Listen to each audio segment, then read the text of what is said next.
సర్వసామాన్యంగా ప్రతి ఒక్కరు కూడాను సత్యం అంటే ఒక్కటే. In the ordinary sense, truth is one. కానీ సత్యము, అసత్యము, నిజము అని మూడు ఉంటున్నాయి. But there are three here: the truth, the falsehood, and the fact. సూర్యోదయము తూర్పు వైపు అవుతుంది.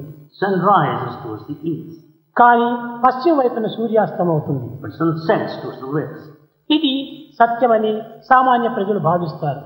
Ordinary people go by this truth as ఇది సత్యము కాదు. is not true. నీ దృష్టి యొక్క భ్రమ. It's only your illusion. ఇది నిజము.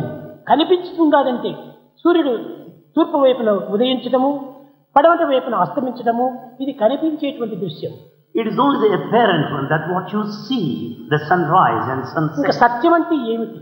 Then what is true? అనగా సూర్యుడు ఉన్న చోటనే ఉంటున్నాడు. The truth is, sun exists. సూర్యుడు ఎక్కడ కూడాను కదలటం లేదు. Sun doesn't move. కానీ ఆ సూర్యుని చుట్టూ కూడాను భూమి తిరగటం చేతనే ఈస్ట్ వెస్ట్ అనేటువంటి యొక్క మార్పులు కలుగుతున్నాయి. As earth revolves round the sun, you have the day and night. అది సత్యం. That is true. తూర్పు పడమర లేదు.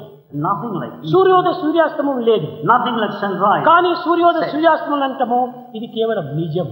However, sunrise and sunset, they are facts. ఇదే విధంగానే సత్యాన్వేషణ అనేటువంటిది అనేక రకములైన మార్గం లోపల ఈ జగత్తులో దివ్యత్వాన్ని నిరూపిస్తూ వస్తుండాలి. Like this, such a truth will prove the divinity.